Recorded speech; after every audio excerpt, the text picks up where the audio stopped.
नमस्कार, मैं प्रिया राज। आप देख रहे हैं स्वराज पोस्ट। प्रेम कुमार ने भाई वीरेंद्र को दी जिम्मेदारी।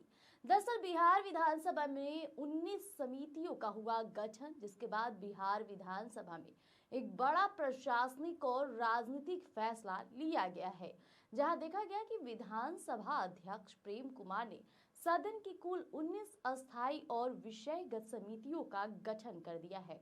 अब इस फैसले को विधानसभा की कार्य प्रणाली, सत्ता विपक्ष के संतुलन और आने वाले सत्रों की रणनीति के लिहाज से बेहद अहम माना जा रहा है। बात इतना ही नहीं, इस समिति गठन की सबसे बड़ी और अहम बात यह है कि राष्ट्रीय जनता दल के वरिष्ठ विधायक भाई वीरेंद्र को भी लोक लेखा समिति का सभापति बनाया गया है। ऐसे में लोक लेखा समिति यानी कि पब्लिक अकाउंट्स कमेटी सरकार के खर्चों और वित्तीय लेन देन और महालेखाकार की रिपोर्ट की अब जांच करती है।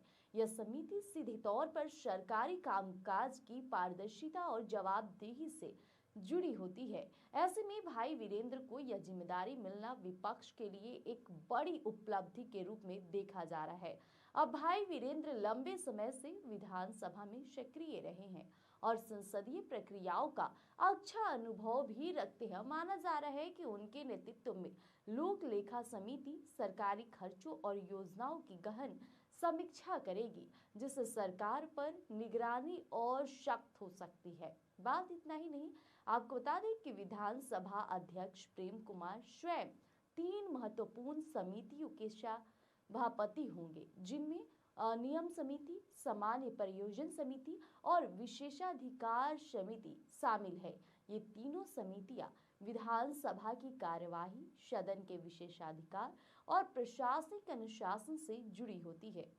अध्यक्ष का इन समितियों की कमान संभालना यह संकेत देता है कि विधानसभा की व्यवस्था को अधिक मजबूत और व्यवस्थित बनाने पर जोर दिया जा रहा है। तो इतना ही नहीं, इन समिति गठन में कई पूर्व मंत्रियों और वरिष्ठ विधायकों को भी अहम जिम्मेदारियां सौंपी गई है। जैसे पूर्व मंत्री नीतीश मिश्रा को प्राक्कलन समिति का सभापति बनाया गया है, जो विभिन्न विभागों के बजटीय प्रावधानों और खर्चों का आकलन करती है। अब जदयू के वरिष्ठ विधायक यानी हरि नारायण सिंह को सरकारी उपक्रम समिति की जिम्मेदारी दी गई है, जो सीधे तौर पर राज्य सरकार के उपक्रमों और सार्वजनिक संस्थानों की कामकाज की समीक्षा करेगी। तो वहीं जनक सिंह को याचिका समिति का सभापति बनाया गया है। जी हाँ, सही सुना आपने, जहां आम लोगों से जुड़ी शिकायतों और याचिकाओं पर विचार किया जाता है। तो वहीं दामोदर रावत को राजकीय आश्वासन समिति की कमान सौंपी गई है, जो सरकार द्वारा सदन में दिए गए वादों और आश्वासनों के क्रियान्वयन की निगरानी करती है।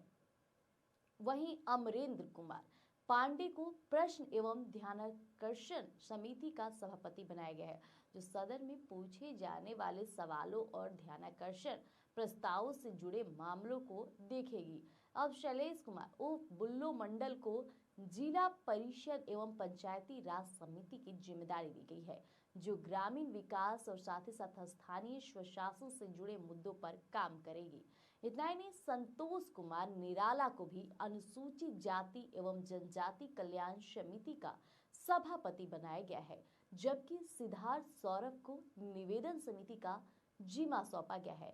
अश्वमेघ देवी को महिला एवं बाल विकास समिति की सभापति नियुक्त किया गया है, जो महिलाओं और बच्चों से जुड़ी योजनाओं की समीक्षा करेंगी। इतना ही नहीं, बात तब तक चली जब इसके अलावा संजीव चौरसिया को आचार समिति, अवधेश सिंह को पर्यावरण समिति और अख्तरुल ईमान को अल्पसंख्यक कल्याण समिति, मनोरंजन सिंह को पर्यटन उद्योग समिति, रेणु सिंह को विरासत विकास समिति और निशा सिंह को कारा सुधार समिति का सभापति बनाया गया है। तो ये तमाम वो नेता हैं, यानी कि कुल मिलाकर बिहार विधानसभा में गठित इन 19 समितियों के जरिए सरकार और विपक्ष दोनों को नीतिगत, प्रशासनिक और निगरानी की भूमिका निभाने का मौका मिलेगा। अब खास तौर पर लोक लेखा समिति की जिम्मेदारी विपक्ष को सौंपे जाने को लोकतांत्रिक संतुलन की दिशा में एक महत्वपूर्ण कदम माना जा रहा है। यानी कि आने वाले दिनों में इन समितियों की सक्रियता विधानसभा की कार्यवाही के दौरान और सरकार की जवाबदेही तय करने में बड़ी भूमिका निभाएगी। तो आज के लिए इतना ही। ऐसी तमाम खबरों के लिए बने रहिएगा स्वराज पोस्ट पर। धन्यवाद।